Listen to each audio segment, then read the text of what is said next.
Hello everyone, I'm Ivy.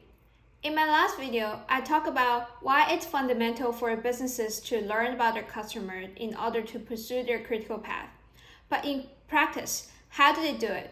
So today, let's talk about it. On a high level, there are three aspects to learn about customers. Who are the customers? What do they need? And what are customers' supply chain or tech stack? So first of all, who are the customers? There are three dimensions: macroeconomy, customer's profile, buyer's personas, and decision-making processes. For some businesses, the customers are quite clear, and those businesses, they only sell to a small set of verticals. So they may skip some of the dimensions here. As a rule of thumb, these are things companies should know before their first sales meetings, because it's really not so easy to book a sales meeting.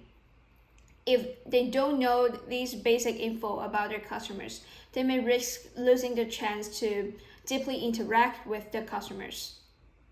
There are many factors in each dimension. I provide a list of the factors and why they matters in my blog. You can check out my blog later on and see if each factor is related to your business or not. The second aspect is what customers need. This is the most important question a business needs to answer. In the first sales calls, the best sales would spend as much as 70% of their time to understand this question.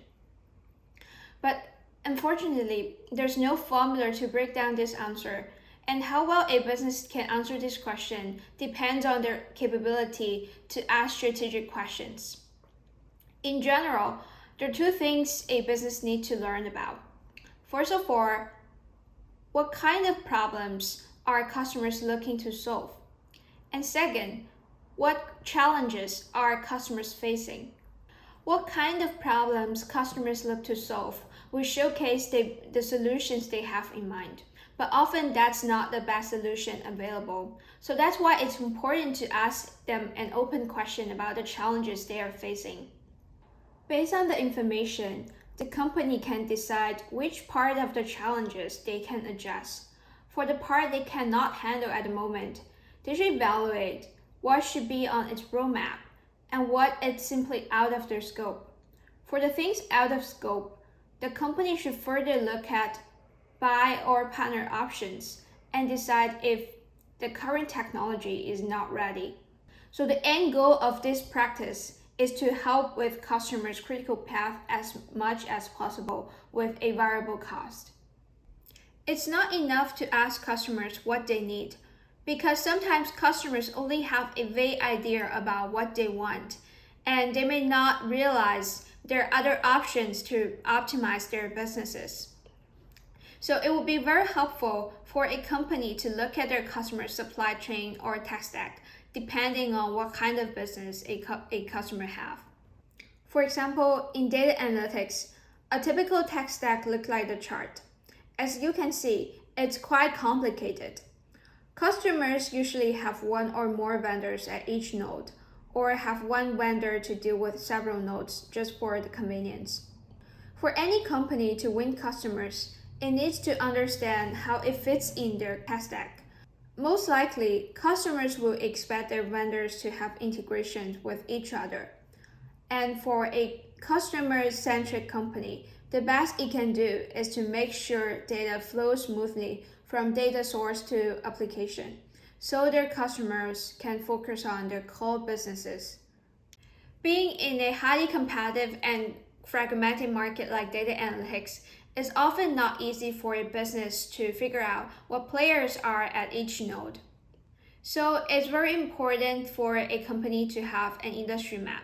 So whenever they come across any vendors, they can quickly locate them on the map and decide if they need to do any further investigation. This kind of practice can also help the business to figure out if a customer have any gap in their infrastructure and decide how the company should play the game. One thing to note is that although sales team and customer success team are the main people who face customers and ask those strategic questions. They should not be the one to do the background research or integrate the information. Instead, a well-functioning company should set up a team for those activities. There are two reasons for that. First, sales and customer success team, they're best at talking to customers, negotiation, and closing deals. And second, they're often not trained for research. Therefore, companies should build the proper internal mechanism and hire the right people for this team sport. In my next video, I'll talk about how can a company build an internal system for every employee to learn about their customers and also contribute to the system. So stay tuned. See you next time.